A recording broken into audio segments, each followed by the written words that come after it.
મિત્રો, આગળના ભાગમાં આપણે જોયું કે નવા ઘરમાં રહેવા આવેલા રોનક અને રીમાને અલગ અલગ અનુભવ થાય છે, પરંતુ ઘર લેવાનું સપનું પૂરું થયું હોવાથી એ ખુશીમાં બંને એ અનુભવોને ભૂલી બહાર ડિનર માટે જાય છે. હવે જોઈએ આગળ. રોનકના રોમેન્ટિક મૂડને જોઈ રીમાએ કહ્યું, આજે તો તમારો અંદાજ બદલાયેલો લાગે છે અને મેં કેટલા વર્ષો પછી તમને આ રીતે ખુશ જોયા છે. ઓફકોર્સ ડિયર, હું ખૂબ જ ખુશ છું, કારણ કે આજે આપણું જાગતી આંખોનું કિંમતી સપનું પૂરું થયું છે. રીમાએ કહ્યું, આજે વર્ષો પછી પોતાના ઘરનું સપનું સાકાર થયું છે. તો હે ભગવાન, અમને આ ઘરમાં સુખી કરજે અને અમારા દરેક સપના પૂરી કરવાની શક્તિ આપજે. આ જ પ્રાર્થના કરું છું. અમારી સાથે રહેજે.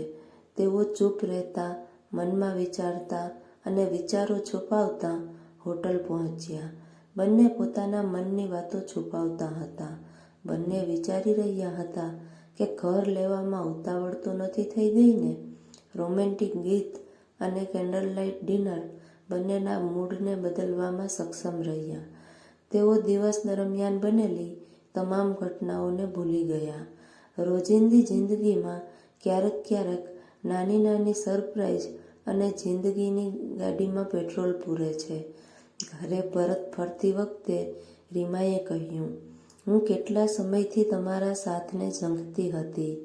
બાળકો અને ઘરની જવાબદારીના કારણે આ શક્ય નહોતું. Thank you so much. તમે મારું બીજું સપનું પણ પૂરું કર્યું. રીમાના હાથ પર હાથ મૂકતા રોનકે કહ્યું, હજુ એક સરપ્રાઈઝ છે. હું તને ઘરે જઈને આપીશ. રીમાએ ઉત્સુકતાથી પૂછ્યું, અને એ શું છે? તને ઘરે પહોંચતા જ ખબર પડી જશે મેડમ. તમે તમારે સરપ્રાઈઝ લેતા રહો. હું હવે તારા મોઢા પર હંમેશા ખુશી જોવા માંગુ છું. જે મોકો આટલા વર્ષોમાં મળ્યો નથી, હું તને એ બધું આપવા માંગુ છું જેના પર તારો હક છે. તેઓ થોડી વારમાં ઘરે આવ્યા. ઘરે આવતાની સાથે જાણે રીમાને દિવસ દરમિયાન બનેલી તમામ ઘટનાઓ યાદ આવી, પણ રોનકના મૂડને ધ્યાનમાં રાખી તે કંઈ બોલી નહીં. બંને સાથે જ ઘરમાં આવ્યા. નિરાતે સોફા પર બેઠા. રીમાએ હસતા હસતા કહ્યું, હવે મારું સરપ્રાઈઝ આપો. રોનકે રીમાના હાથમાં એક જ્વેલરી બોક્સ આપ્યું. બોક્સમાં તેના ગીરવી મૂકેલા સોનાના બેંગલ્સ અને સેટ હતો. આ જોઈ રીમા રોનકને વળગી પડી. Thank you so much. પણ તમે આ ક્યારે લઈ આવ્યા? તે મારા દરેક સુખ દુઃખમાં પળે પળે સાથ આપ્યો છે. બસ હવે હું તારા ચહેરાને કાયમ હસતો જોવા માંગુ છું. મારા બિઝનેસને સેટ કરવા માટે જરાક પણ વિચાર કર્યા વગર તે તારા ઘરેણાં પણ આપી દીધા. ક્યારેય કોઈ ડિમાન્ડ નહીં. વળી પરિવારના દરેક સભ્યોને એક સાંકળે બાંધ્યા. દરેકનો ખ્યાલ રાખ્યો. ક્યારેય કોઈ ફરિયાદ કરી નથી. એક દીકરી અને એક વહુ તરીકે તે તારી બધી જ જવાબદારી સંભાળી લીધી. તું મારા જીવનમાં સાચી હમસફર પુરવાર થઈ. એમ કહી રોનકે તેનો હાથ ચૂમી તેના હાથમાં બેંગલ્સ પહેરાવી. રોનક, તમે મને સમજો છો એ જ ઘણું છે. દરેક વસ્તુ વગર ચાલે, પણ સમજણનો અભાવ હોય તો નહીં ચાલે. આઈ એમ સો લકી કે તમે મારા જીવનસાથી છો. એમ કહી તેણે રોનકને હગ કર્યું. રોનક પણ ખુશ થતા બોલ્યો, પણ તારી સરપ્રાઈઝ સામે મારી સરપ્રાઈઝ કંઈ જ નથી. મેં તમને ક્યારે સરપ્રાઈઝ આપી? તે મને ડિનર પર જતા પહેલાં કિસ કરી સરપ્રાઈઝ કરી દીધો. તુકારથી બોલાવ્યો.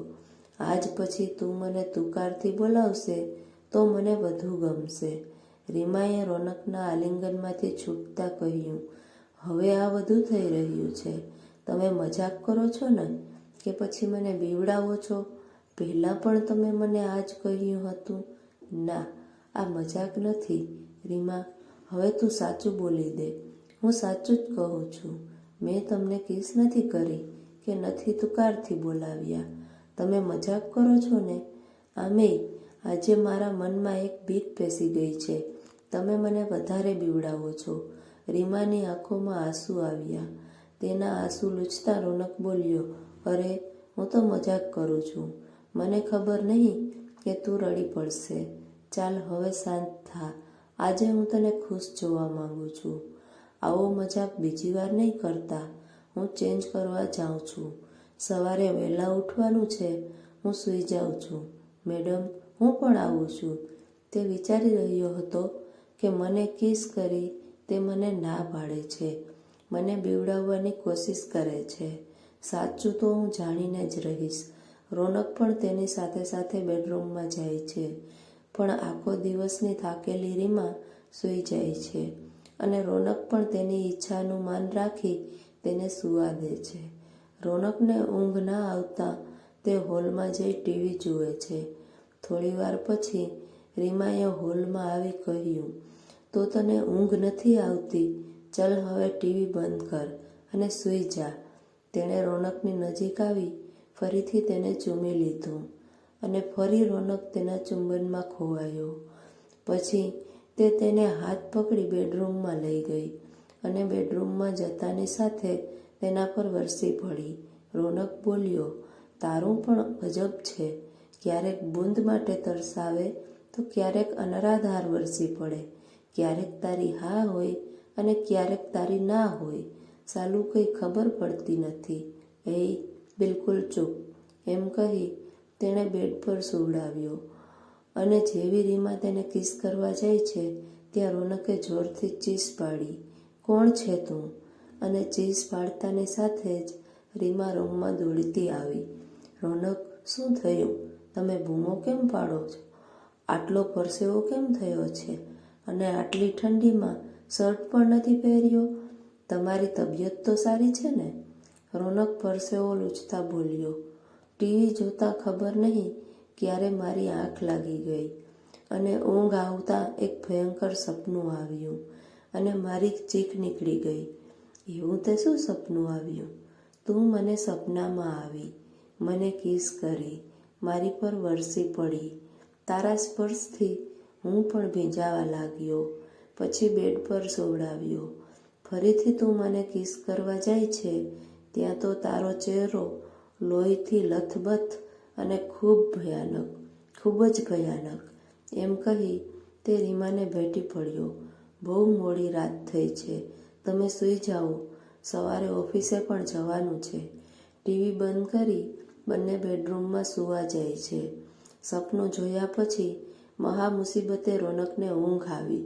થોડી વાર પછી જાણે રીમાની છાતીએ કોઈ બેઠું હોય એવો તેને ભાસ થયો અને તે જોતાં જ રીમાની પણ ચીખ નીકળી ગઈ. મિત્રો, આ વાર્તાનો હેતુ અંધશ્રદ્ધા ફેલાવવાનો જરાય નથી, ફક્ત મનોરંજન માટે જ છે અને આ એક કાલ્પનિક કથા છે.